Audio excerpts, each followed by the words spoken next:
So you've built yourself a 301 and you don't know what to do with your ECU. Well, for quite a lot of you, you can just go and buy a 550 ECU. You lucky people. But for the rest of us that are in a different part of the world, or skint, or both, we don't get so many options. But we do get a very simple option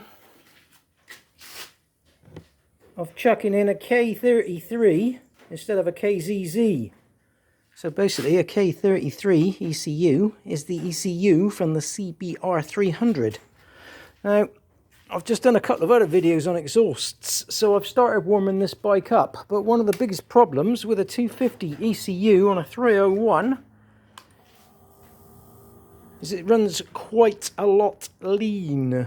Let's see if it'll still do it. It might have warmed up now, but here we go.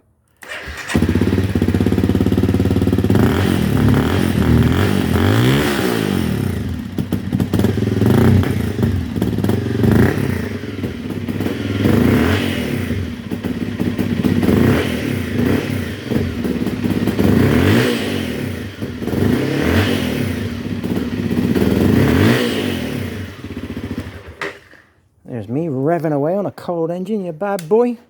Well, you might want to watch the video twice. That'd be nice because no one even watches them once. But if you notice, when I'm revving it, part throttle, when it's stone cold, it's actually controlled by the O2 sensor, which is measuring all the stuff going out the pipe there.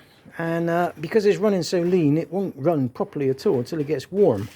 And if you might have noticed, when I got to full bore like that, at that stage of the equation, the O2 sensor is overridden and it just runs straight off of full power.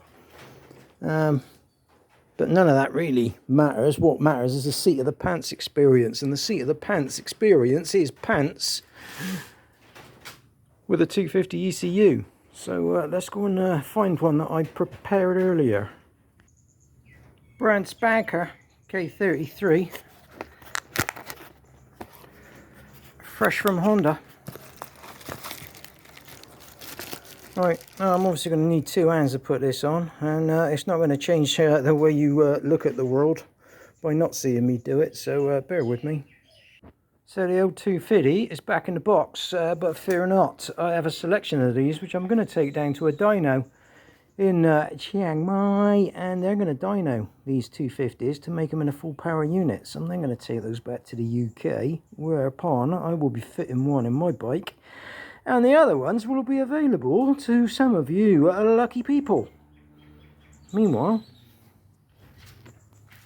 K33, step this way. Yeah, two hands again.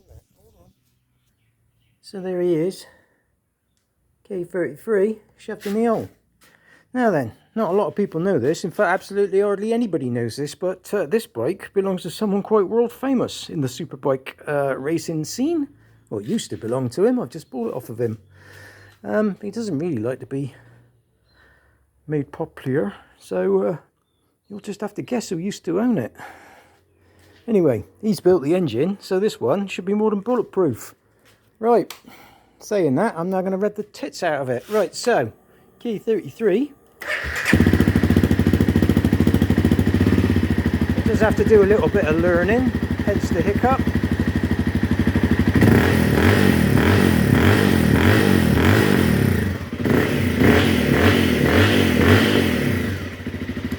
I won't abuse it any more than necessary. You should have picked up straight away that will rev up straight from cold, meaning it's running a lot richer.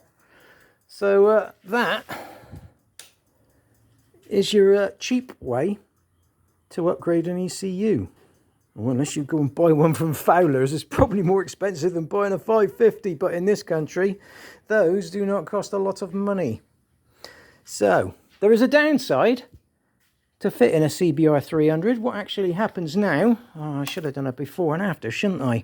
When you turn your ignition on to run, your red overheat light no longer cycles.